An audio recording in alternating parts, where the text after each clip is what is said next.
right now.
n'afa Nna na Nwa na Mmụọ Nsọ.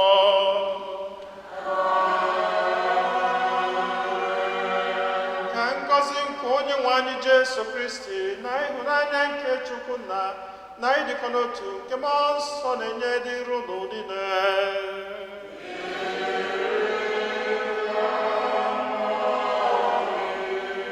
Ụmụnne m na Kristi, tata bụ ụka nke ịtọ n'oge emume nke Ista. Anyị niile agbakọtago ọnụ ọzọ n'obi Chineke iji welu nsọpụrụ Onyenwe anyị maka ihe ọma niile nke ọ na-eme na ndụ anyị, maka ọtụtụ ngọzi ya n'ebe anyị nọ.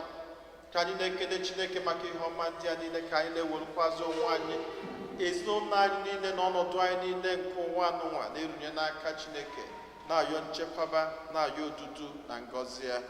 Anyị nwere ọtụtụ ebumnobi ndị ọzọ nke anyị ji gbakọta ọnụ na ajamasị nụnwa, ka nratazia dị isi ala runye Chineke ebumnobi ndị ahụ niile. Anyị echetakwazị ezinụlọ ndị a niile ndị yọrọ ka anyị cheta ha na ajamasị nụnwa. Mrs. Nwalozie na-erunye masị nụnwa maka ezumike mkpụrụ obi Leonard Ashala Nwalozie. Mrs. Nwalozie na-ekelekwazi Chineke maka nchekwaba nke ya. Anyị na-erunyekwazị masị ya maka ihe Basilia na Tobias nna bụ n'obi.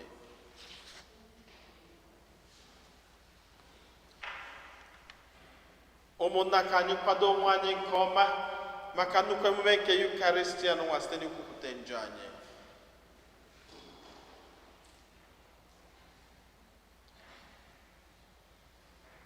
Ekwupụta ngwa Chineke ji ike niile na ọnụ ụmụnna m, emeghela m nke ukwuu site n'echiche na okwu na omume, na site n'ịrapụ ezi omume o kwesịrị na ga-eme, site na mmehie nke kasị ukwuu. Nye aka njayọ Maria dị ngọzi eji n'ọkụ, na ndị mmụọ ọma na ndị nsọ niile, na ụlọ ụmụnna m, ụlọbara kwesịrị ụwa Chukwu anyị ayịyọ. Ka Chineke ji ike niile mere anyị niile ebere, gbara anyị ndị anyị ga-amaduru anyị na ndụ ebere. Otito dịrị Chineke n'enu kasị enu.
Chineke anyị, imela ka anyị bụ ndị nke gị dịkwa ọhụrụ ọzọ, mee ka anyị were obi ntorobịa na-eto gị mgbe niile.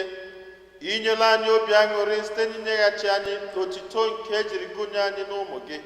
Biko mee ka anyị were nchekwube siri ike na-atụ anya nnukwu aṅụrị nke ụbọchị mbilite n'ọnwụ, anyị yọrọ nke a site na ndị nwe anyị Jesu Kristi nwa gị, onye gị na ya dị ndụ na-achị n'ịdịkọ n'otu nke mmụọ nsọ, otu Chukwu site n'ụwa ta ụwa niile.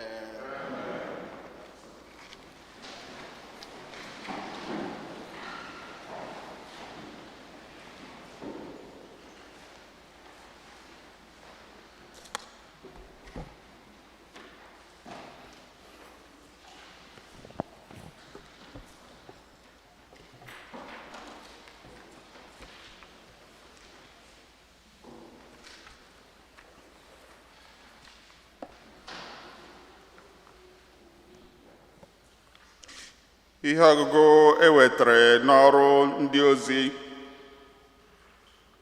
Pita gwara ndị mmadụ okwu sị,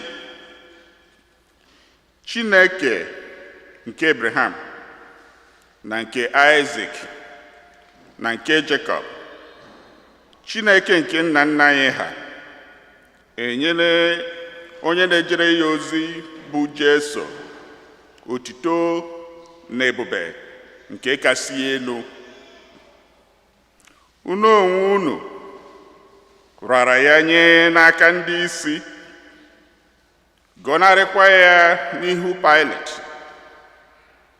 ọbụna mgbe Pilet kpesịrị ya ikpe, chọọ ịhapụ ya. Ọ bụ onye nsọ nke Chineke na onye ezi omume ahụ, ma unu gọnarịrị ya. Kama unu rịọrọ ka Pilet were amara hapụrụ unu otu nwoke bụ ogbu mmadụ. N'ime nke a unu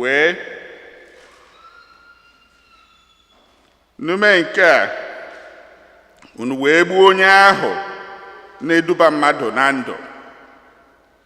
Ma Chineke mere ka o si n'ọnwụ bilie. Anyị onwe anyị bụkwa ndị akaebe nke mbilite ya.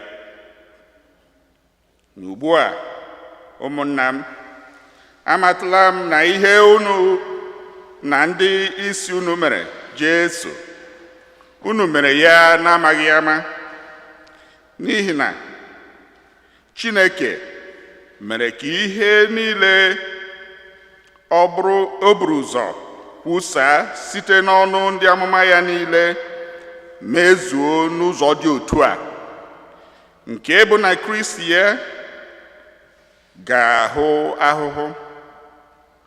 Ya mere, chigharịa n'ugbu a, lọghachikwutenụ Chineke ka o wee hichapụ mmehie unu niile. Okwu nke ose bụ ụwa.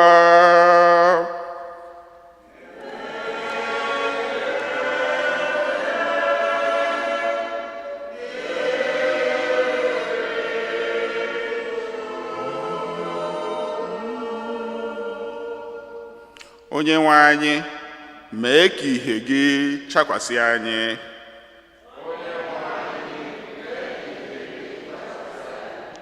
Chineke onye ezi omume, mgbe m kpọrọ gị oku, biko zaa m.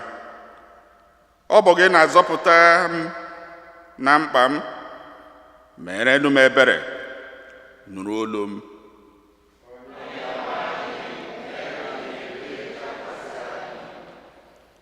Mata na Onyenwe anyị na-arụrụ onye kwere na ya ọrụ ebube. Onyenwe anyị na-anụ olu m mgbe ọbụla m kpọrọ ya.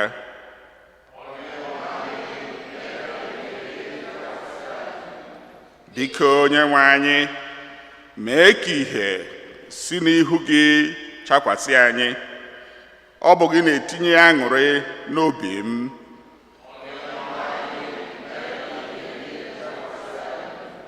Aga m edina ala n'udo, bịakwa rahụ ụra n'otu ntabi anya. Onyenwe m, ọ bụ gị na-eme ka ume ruo m ala.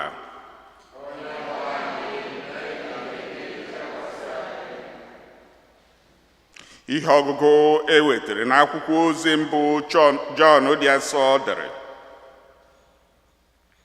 Ụmụ m, ana m edere unu ihe ndị a n'akwụkwọ ka unu were ghara imehie. Ma ọ bụrụkwa na onye ọbụla emehie, anyị nwere otu onye na-ekwu ọnụ anyị n'ebe Nna anyị nọ, ya bụ Jesu Kristi, onye ezi omume. Ya onwe ya bụkwa ihe eji chụọ àjà nke emedara Chineke obi maka mmehie anyị niile. Ọ bụghị naanị na Jesu bụ ihe medara ya obi maka mmehie nke anyị, kama ọ bụkwa ihe medara ya obi maka mmehie mmadụ niile. Ihe ga-eme ka o wee anya na anyị maara onye Chineke bụ na anyị na-edobe iwu ya niile. Onye ọbụla na-asị ama m Chineke nke ọma ma ọ dịghị edobe ihe niile o nyere n'iwu, onye ahụ bụ onye ụgha. Eziokwu adịghị n'ime ya. Ma onye ọbụla na-edebe okwu ya bụ onye mere ka ịhụnanya Chineke zuo oke n'ime ya n'ezie. Site na nke a ka mmadụ ga-eji mata na anyị dị ndụ n'ime Chineke. Okwu nke osebụwa.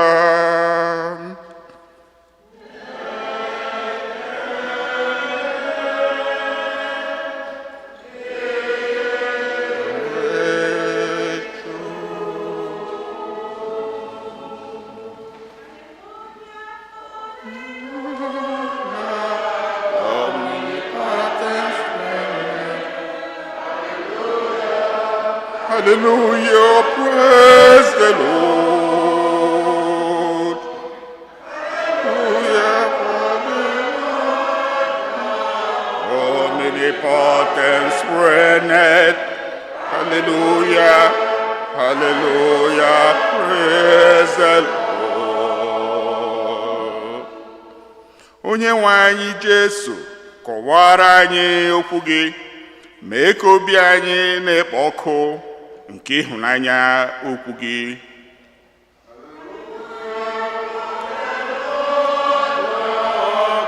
Omnipotent reigneth. Hallelujah, hallelujah, praise the Lord. Hallelujah for the Lord God, omnipotent reigneth. Hallelujah.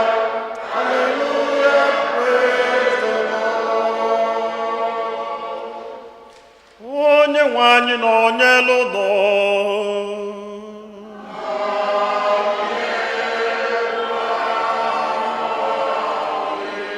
Ihe ọgụgụ nke ya si n'oziọma dị nsọ nke Luku dere.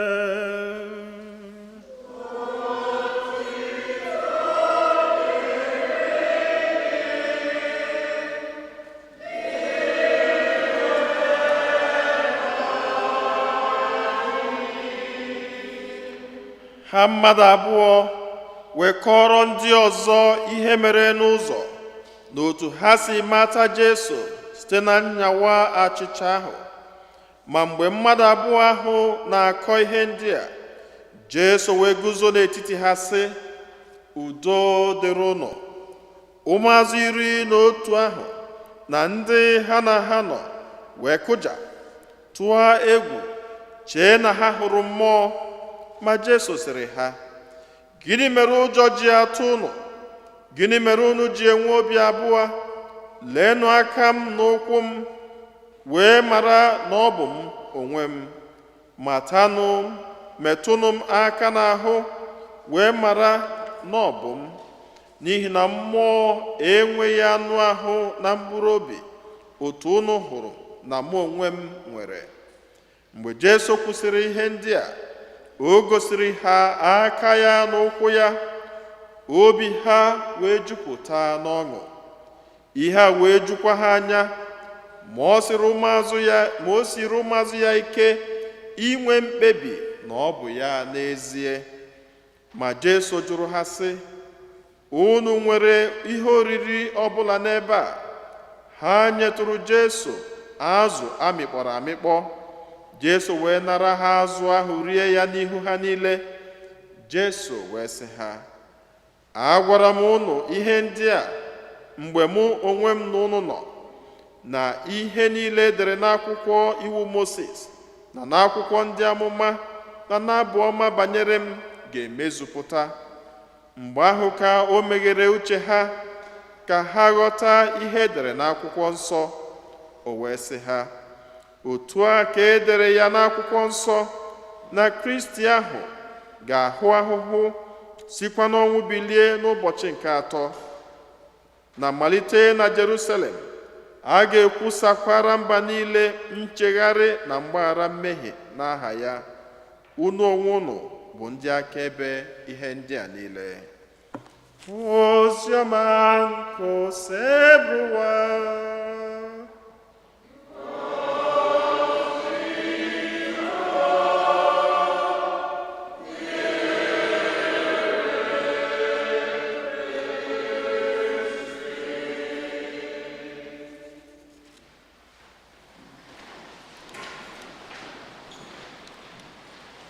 Amen.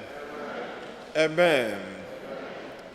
Ihe na-enye m ọṅụ, ihe na-enye m ọṅụ, ihe na-enye m ọṅụ, ihe na-enye m ọṅụ, mana abụ m onwe eze.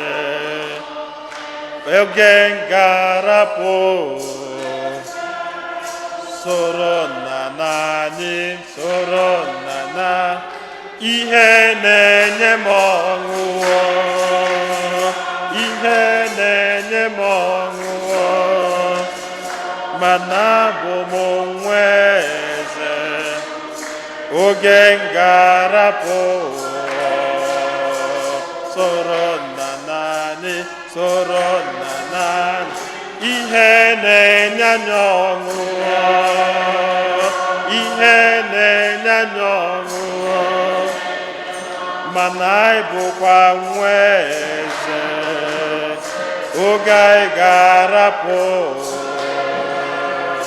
soro nna naanị, soro nna naanị, ihe na-enye m ọṅụ, ihe na-enye m ọṅụ, mana abụ m onwe eze. Oge anyị ga-arapụ soro nna naanị, soro nna naanị, ihe na-enye m ọṅụ, ihe na-enye anyị ọṅụ, mana abụ m onwe eze. Oge ngarapụ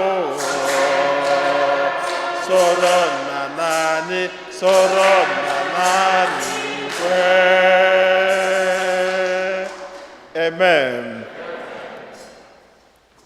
Nnọnụ n'obi Chineke, anyị na-eji obi aṅụrị abịakwute Chineke mgbe niile, n'ihi na ihe ọma si n'aka Chineke abịala anyị. Tata bụ ụka nke ịtọ n'oge emume nke Ista.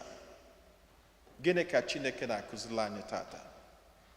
Chineke na-akụziri mụ na gị na ihe na-abụ na-eche anyị n'iru ụtụtụ, ehihie, abalị. Gịnị bụ ihe na-abụ ahụ? Fear and faith. Fear, ụjọ, na okwukwe. And kedu nke na-dominate rinne? Ụjọ. Ụjọ na-ebu ụzọ tụọ anyị n'ala, chigharị anyị ụkwụ enu, buga anyị budata. Ọ dagidezi, dagidezi. Ọ bụ na Chineke melụ gị ebele ụka ị na-abịa, na okwu a na-ekwu, na akwụkwọ nsọ ị na-agụ, nwere ka ọ ga-abụ ọbịazie isi mba na mama ekwedala ụjọ. Fear is very dangerous. Ụjọ nwudo gị, iluzo your bearing. Mana ọ bụ na okwukwe dominate your life, you can navigate through the most difficult moments of your life. We go there na iyabaru. Iyabaru jobia. E masi ihe ga na alo na nlo. Ebe gị na ndị mmụọ na-eri nne. Sọsị ya ga na-abịa n'anya gị, maka sọsị ị ga na-aghọta bụ na ịnwụọna. Nke ihe ọ ga-eji wee ka njọ, ine na ego ịrapụ na bank. Ị na-eche, so ego a nrapụ kịta, ke ndị ga-eri ego a. Then enwee ka ọ bụrụ na Chineke mekwuru, ọ bụrụ na ịlụchara ụlọ ọfụ, anyị nabere n'ụlọ ahụ lara ụla. Afụ niile ịtara, so ihe ga na-abịa gị so etu a ka afụ niile a si megene ka. Fear eburu gị na-ebutu. Ụmụnne m na Kristi, anyị bụ nke Chineke. And a child of God na-eji okwukwe were emeli ụjọ. Nwa Chineke na-eji okwukwe were emeli ụjọ. Ọ dịkwa ebe niile maka ịgụ ozi ọma tata, ị ga-afụ na Jesu Kristi so ya na ụmụazị ya nọ 3 years. Even within that 3 years, ha ghọtara ya ọfụma. Ụfọdụ n'ime ha si, nwoke anyị sogidere ihe niile a etu a ka o si gaa. Afụ niile mbọ niile anyị gbara ebe anyị na-esogharị nwoke a wee chee n'ọnya bụ nzọpụta. Emekata nwoke a nwụọ. So 2 of them who were on the road to Emmaus, gịnị bụ on the road to Emmaus? They were deserting the rest of the disciples to a different spot. Ka ha jebezie n'onwe ha. Just like sometimes, enwere ụdị challenge mụ na gị ga-aba nwe. You see yourself abandoning God. You see yourself walking away from God. And you see yourself questioning even the existence of God. Ọnọdụ a ka ndị afụlụ onwe ha. They decided to walk away to Emmaus. Jesu wee jebe ebe ha nọ wee sị ha, ụmụnne m na tabanụ. Maka na ebe ahụ unu na-eje na gịnị mere? Ndụ adịrị ya. N'ụjọ ewelugo unu pụọ, mana na tabanụ, go back to Jerusalem. That is where your faith is. O wee kpọchiata ha azụ. Ọ ka ha nataziri. Ka ha na-akọkwazili ndị ọzọ na ifuru ndị nwe anyị Jesu Kristi in the breaking of bread. Ndị ọzọ na-asị na ha ghọta ihe unu na-akọ na nwoke a nwụgo. Ka ha na-ekwuzi nke ahụ, Jesu bịa. Ngwa n'ezianụ ndị sogolu Jesu for 3 years. Jesu bịa ozugbo, ụjọ bịa. Fear. Ahụrụ m ha jiji. Jesu, ụjọ gịnị ka unu na-atụ? Ọ bụ na ihe niile a na-akụzibere ọrụ unu ha niile, gịnị mere ụdị ụjọ a jijide ha n'ahụ?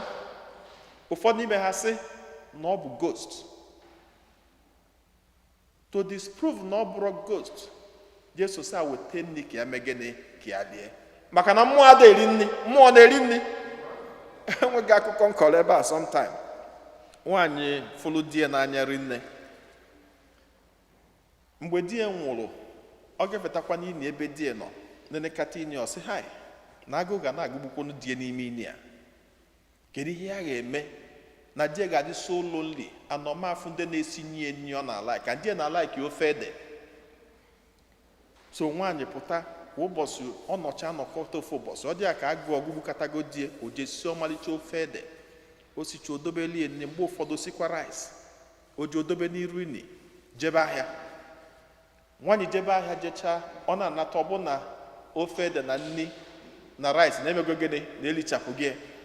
Anọbọsọ na-ericha gị, na-erichacha ya, ọ dị ka eji ile wee megịnị lacha efele. Nwaanyị wee na-enwe aṅụrị na di ya na-eri nri, na lisi na agụ gboro di ya nọ n'ime ini. O burukwa efeli, ọ na-asị, ha ezigbo di m, ha mago ekwuekwa na ụmụ okwu, ha onye makwa na ya ga na-esili gị nri n'ime ebe ahụ. Ngwe aṅụrị etu irigoro nke a, nwaanyị burukwa efele jee dobe, bọsọ ọzọ osikwa. Nwaanyị mekatazie ha, mekata. Olee ofu ụbọchị nwaanyị esichakwa etu o si esi, tinyecha ezigbo azụ, tinye ezigbo anụ, ka die wee taa anụ. Ịma ụmụ nwoke na-abụ a na-esuru ụtara, na-esuru anụ okwe. Sanwe kọkọ wọkụ. A na-esuru ụtara, na-esuru anụ. Ka o wee na-awụ ọkụ maka nwoke ka nni wee na-aga n'akpịrị. nwaanyị wee dobechalụ di ezigbo ụtara, tinye anụ, tinye azụ, nyụrụkwa aṅụrị, si die na ejebekwa ahịa, mgbe ị pụtazi gị rie nne gị. Nwaanyị ejerizie na-anatazi ahịa. Ọ bụrụ na di ahụ na-abịa eli nne ahụ pụta late maka bifo di na-abịa lichacha tupu nwaanyị anata ahịa, mana ụbọchị ahụ ọ bụrụ na di emegene pụta late, kedu di na-abịa eli nne ahụ? Ọ bụla ewu na-akpagharị n'ogbe, na be ewu gagide pụta, ofe ọmalịcha ofe na nri oji nwa olichacha, anyị ma na ewulicha nri owere ile megene lacha efele. So nwaanyị wee chee n'aka ka di ji agbacha efele were alacha, ọpụta ọ bụrụ na ewu na-eripụ nne niile. Ọ bụrụ fear and ọ bụrụ believing na mmụọ na-eli ihe, mana Jesu Kristi iji wee gosi ha na ya bụrụ mmụọ, na ya nachata n'ụdị mmadụ, omegene nye na ụmụnne ka nlie. Ha wee nye nni. Ọ mgbe ahụ o lichalụ nri ahụ ka ha kwetara na ọ bụ mmadụ nachiatakwa n'ụdị Jesu. Okwukwe ha wee sie ike. Your faith is very important in your life as a Christian. Akwụkwọ nsọ sị, without faith, you cannot please God. Without faith, you cannot please God. Nenenu na ihe ọgụgụ nke mbụ, ewegosi anyị Peter. Onye bụ Peter? Peter bụ onye jụrụ Jesu ajụ, denied Jesus Christ out of fear. N'iru nwatakịrị nwanyị. Mana gịnị meze tata? As soon as Peter let fear out of him and imbibed himself with so much faith, n'eze Peter kwụ n'ihu ndị nkuzi, kwụrụ n'ihu chief priests, kwụrụ n'ihu Sanhedrin, kwụrụ n'ihu onye ọbụla bụ onye wekwu na-ekwuwapụta okwu na ọ bụ ụnụ gburu Jesu. He let fear out of his life and allowed faith to dominate. Kedu ihe mere anyị ji enwe fear hinne?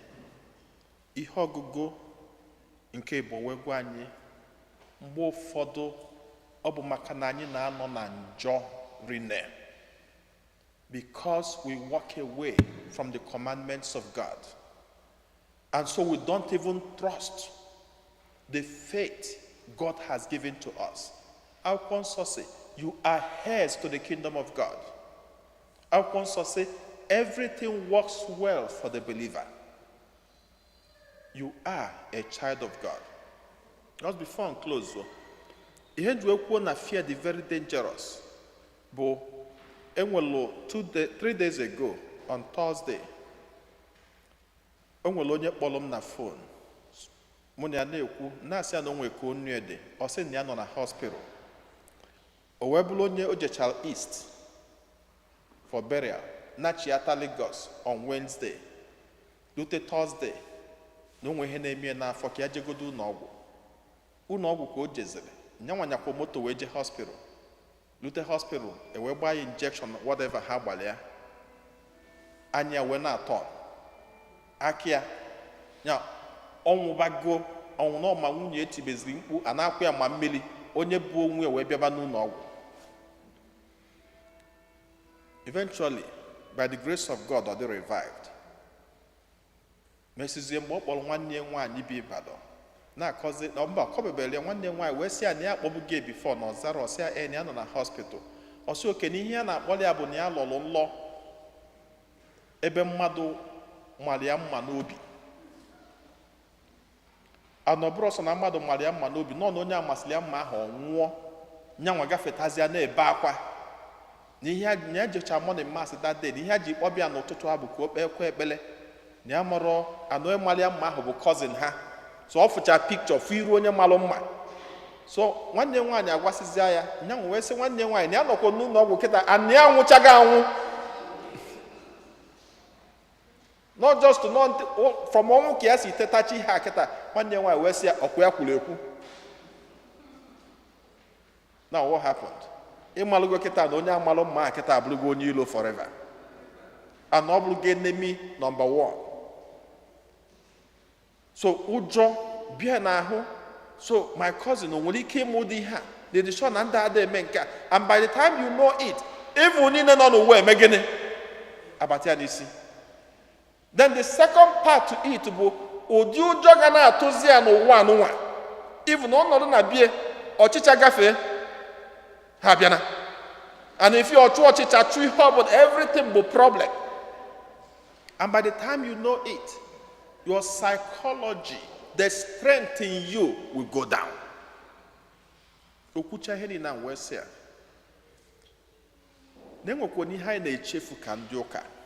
Because there is nothing prayer cannot do. The Bible said that the devil is prowling around like a roaring lion seeking for someone to devour. Or stand up to the devil, strong in faith, not strong in fear, but strong in faith. Because the only arsenal is to build up who you are. And if you lose that arsenal, him na wagi ha or chicha awunta takudagi self regular awunta. My bluzie B wage pa me man on madu butelie. Because he get check ibe won ro B na boeba. So why anwa ge su efegidezi owebo na aka ge kota. But if you build up enormous faith, back to that's what it is. Because Psalm 23 says, the Lord is my shepherd, I shall not want. Or say, he leads me in green pastures where he gives me repose. That even if I walk in the valley of darkness, I shall fear no evil. Because he is there with his staff. And with that, he protects me. Chineke genya ụtụtụ ehihie abalị. Don't let fear dominate your life. Don't let the enemy use fear to destroy who you are. Build up your faith. You need your faith. Why nonimie with so much challenges? With so much get pull right down. Man, if you let fear dominate you, you lose all your bearing. You get depressed. You lose your connection. You lose everything you have worked for. Kachineke kunyani monki ike wepulani monko ojo kani wenwe ike itozu no wa fe yo fufe no obi aṅụrị anyị niile wee binyelie na n'eze n'igwe site na Kristi Onyenwe anyị.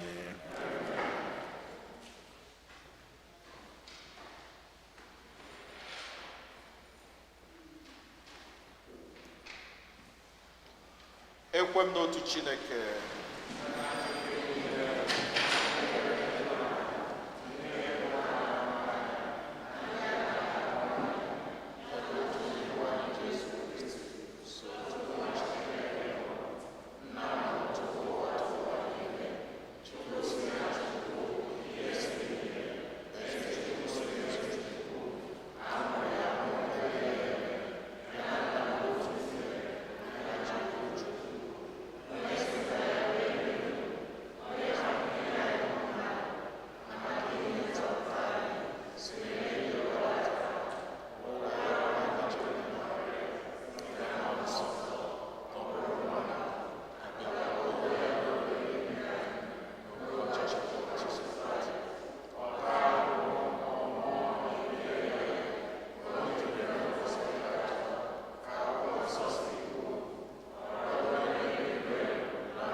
Ebele nke ndị kwelu mmadụ ịtọ ga-edu anyị na ebele Chineke onye fụrụ anyị n'anya anyị ewelugo ọnọdụ anyị niile obi anyị niile wee na-agbakwute gị n'ụbọchị tata n'ihi na anyị ma na ike ọma niile na ike niile si n'aka gị abịa anyị na-ayọ ka iche ntị ma nụrụ anyị.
ka nratazie n'isi ala runye Chineke ebumnobi ndị ọzọ niile.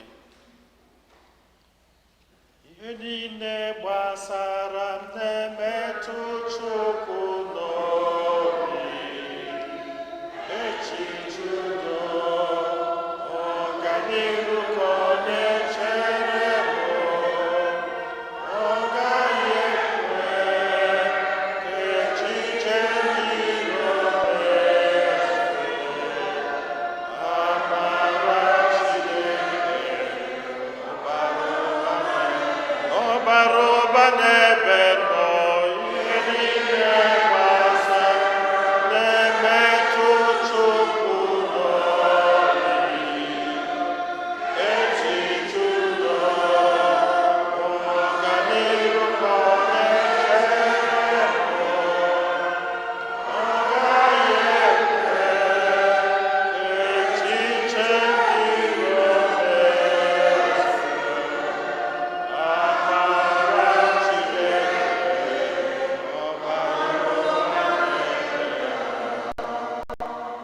ihe ndị a niile ka anyị na-ayọ ma kwe na ị ga-emela anyị karịa ka anyị pụrụ ịyọ gị site na Kristi onye nwe anyị.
Yọba na ụmụnna m ka aja mụ na ụnụ na-achụbụrụ ihe ga-asọ Chineke ji ike niile nara nọ.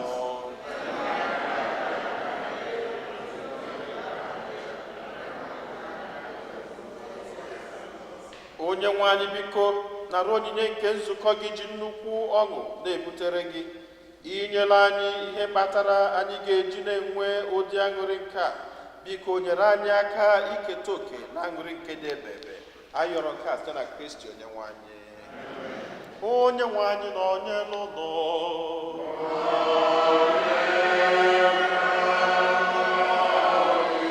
welite n'obi elu.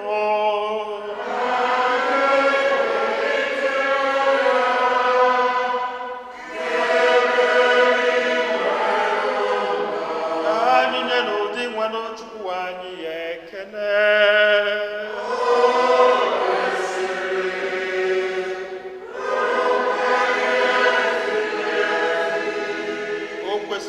Bụrụkwa ihe ziri ezi na-azọ ndụ na anyị ga-eto gị oge niile o sebụrụ ma ọ kacha mkpa n'oge ugbu a mgbe Kristi onye bụ Paska anyị bụzi ihe ejiri chụọ aja.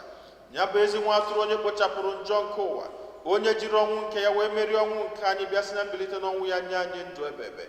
N'ihi nke a anyị na-eso igwe ndị mama niile nke eluigwe na-etobeghị oge niile na-asị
Nna anyị dị nsọ ezie, sọ gị na-edo ihe dum nsọ.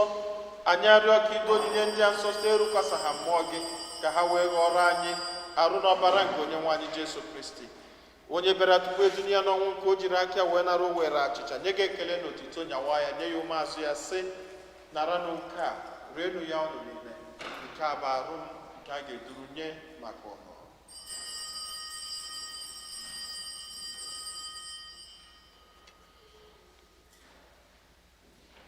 Otu akwa ka o si mee mgbe ha richara nri anyasị, o buru iko mmanya nyekwa gị ekele na otito bunye ya ụmụazụ ya sị, naranụ nke a ṅụọnụ ya ọnụ niile, nke a bụ iko nke ọbara m nke ọgbụgba ndụ ọhụrụ dị ebebe, a ga-agba ya n'ihi nna n'ihi mmadụ niile ka e were gbaghara njọ. Na-emenụ nke a na ncheta nke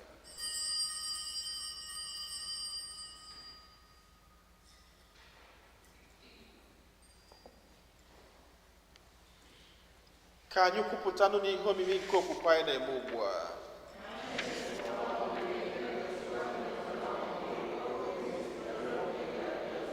Nna, na ncheta nke ọnwụ na mbilite n'ọnwụ nke nwa gị, anyị ebunye gị achịcha nke ndụ na iko nke nzọpụta. Anyị na-ekele gị n'ihi na ị kwere ka anyị dị mma ikwuru n'ihu gị na-efe gị.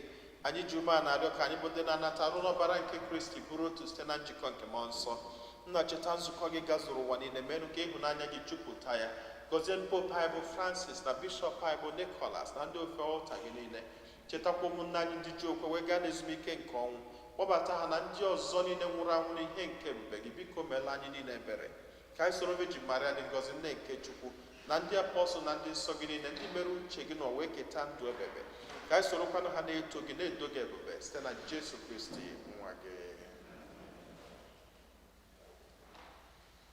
Ihe niile kere eke na-eso ya bụ Kristi, na-esikwa n'ime na n'aka ya na-edekọta otu nke mmụọ nsọ, na-enye gị bụ Chukwu nna ji ike niile, nsọpụrụ na otito niile site n'ụwa ta ụwa niile.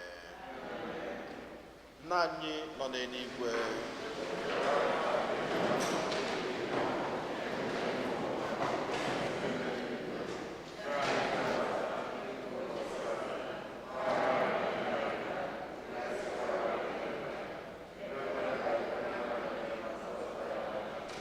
zọpụta anyị na-arịọ gị osebụ ụwa na-ajọ ihe niile, were ebere nye udo n'oge nke anyị site n'inye aka ebere gị ka zọpụta anyị niile na njọ oge niile. Anyị were gbanahụ nsogbu niile, were nchekwube dị nsọ na-atụ anya maka mbịaghachi nke onye nzọpụta anyị Jesu Kristi. Onye nwe anyị Jesu Kristi, onye gwara ndị apọstọl gị, udo ka m na-arapụrụ unu, udo nke m ka m na-enye unu, elekwana anya na njọ anyị kama lekwasị anya n'okwukwe nke nzukọ gị. Nye ya udo na-edekọ n'otu mgbe niile ka uche gị siri chọọ, gị bụ onye dị ndụ na-achị ebe. Udo nke ose bụrụ ụwa dịrị unu mgbe niile.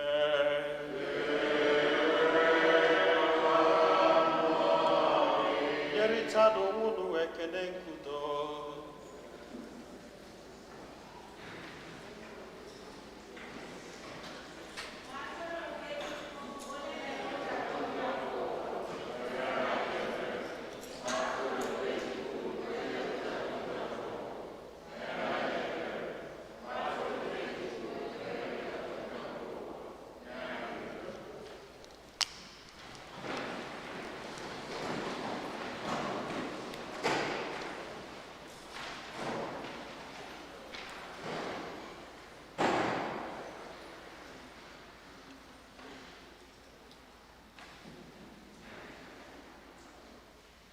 Ụmụnne m na Kristi, nenụnụ nwa atụrụ nke Chukwu, nenu onye ahụ na-ekpochapụ njọ nke ụwa.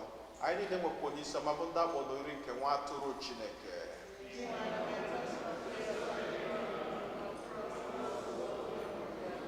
Ka arụ n'ọbara Kristi chekwaba anyị niile were na ndụ ebebe.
Ka anyị yọọ ayịyọ.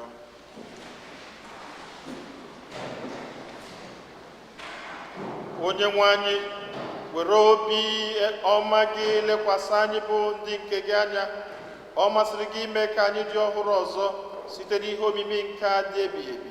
Biko mee ka anyị rute n'anwụ anwụ n'otito mbilite n'ọnwụ nke ahụ. Anyị yọrọ nke a site na Kristi onye nwe anyị.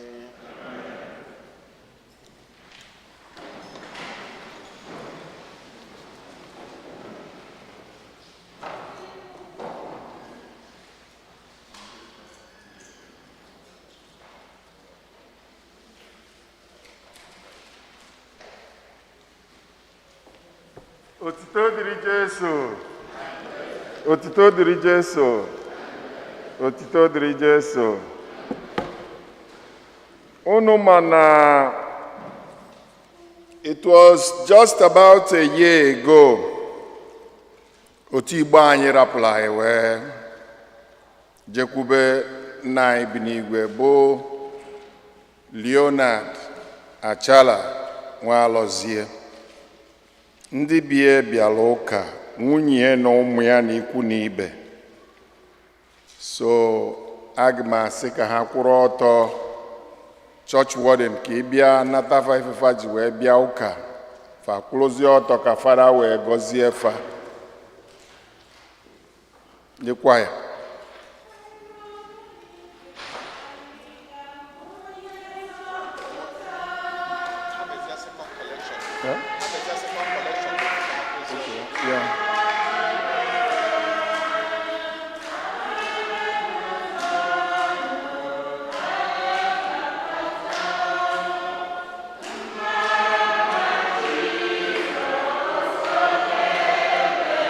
Ngasia, ngasia,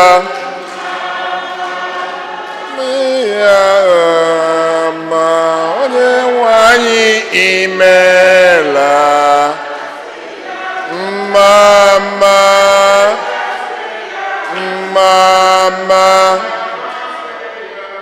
mama, Jesus, onye ekpere. Second collection na-agazikwa n'iru ebe a na-agọzi ha. Enyemaka dị n'afa dị nwenụ onye kere n'igwe na ana. Ka anyị setịpụ n'aka n'isi ezinụlọ nwa n'ụzọ pụrụ iche. Chineke nna onye fụrụ anyị n'anya, ọ bụ gị kele ihe niile. Ọ bụ gị kekwazila anyị n'oyi nke gị, wee zipụta anyị niile n'ụwa anụnwa ka anyị bịa fee gị ofufe n'ụzọ pụrụ iche, ka anyị wee nwekwazi ike ibinyelu gị na-aṅụli ebebe n'ụwa ọzọ. Nwodibo gị Leonard abịago n'ụwa anụnwa wee lụọ ọrụ nke gị bụ Chineke zubere na ndụ ya. Ọ bụkwazi mmasị gị na ị ga-esi n'etiti anyị niile wee kpọrọ ya n'ụzọ pụrụ iche ka ọ bịa binyelu gị na-aṅụli ebebe.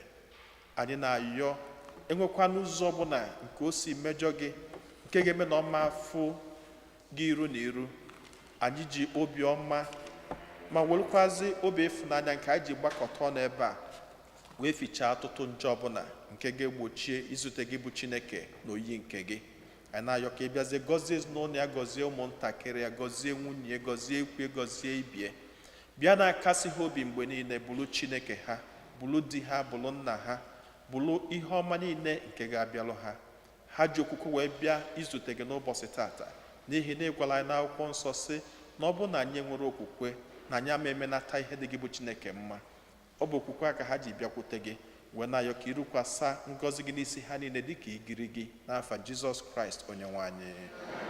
Ka Chukwu ji ike niile gọzie ụnụ Nna na Nwa na Mmụọ Nsọ. Amen. Second collection for Catholic Home Mission is continuing in second collection. Ka a na-eme nke a ka mkpọnite Ada Leonard ka ọ kene unu.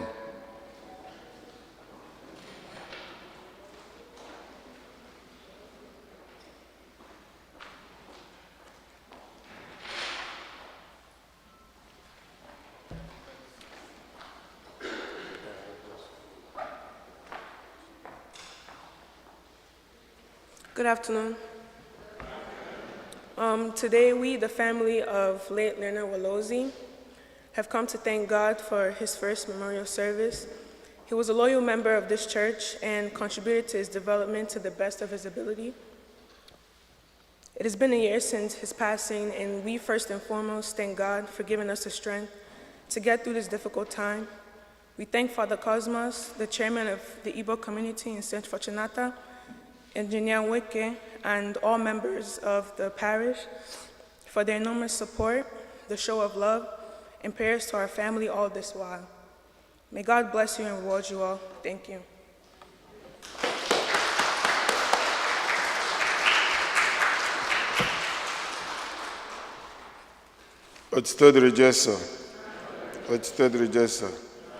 The parish now asks for volunteers to help plant flowers in our garden this Monday, 9:30 a.m. And for you to have a circle dedicated to you or to your family is $25 donation minimum. And they have 45 circles available. So, because if you want, you let me know or you call the parish. Ndị otu Sister Margaret nakwa n'ụka fa wetala rafụl ọzọ fa ga-enye unu ịma na fa wetala mkpụrụ na-abụ mbọsị a na-ajụ ya kedu ife omini so na-agbasa unu ewelekwu ya n'azụ ebe ni n'azụ chọọchị the raffle and ihe ndị ọzọ wee na-agakwa ka nchetala unu na nwunye Leonard na ezinụlọ ya si na fa nwee take away if you don't mind na parking lot ịbịa iwelu nke gị jewalụ na parking lot biko ọ iji wee kene unu biko otito dịrị Jesu anyị nwee birthdays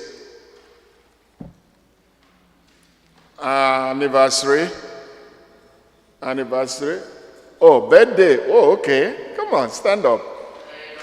Blessings of the Lord be upon you. Be blessed in the name. May the blessings of the Lord be upon you.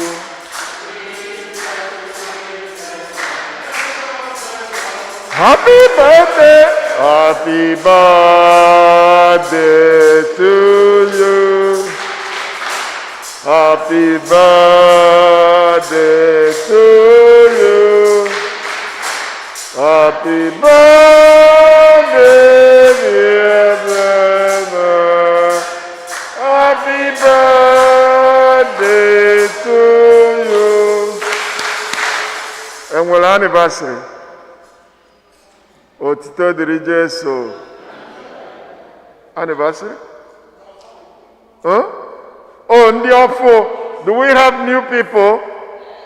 Okay, I see Chidera and the husband. Stand up.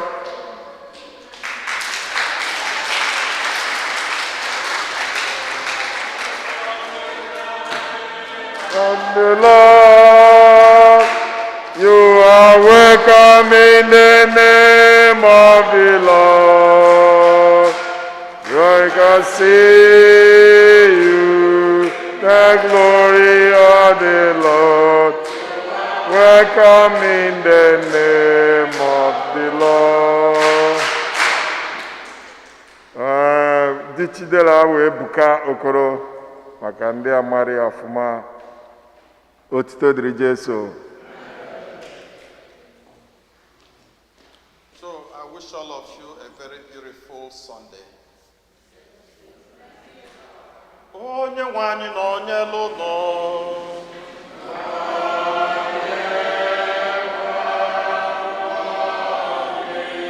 Chukwu ji ike niile gọzie ụlọ Nna na Nwa na Mmụọ Nsọ.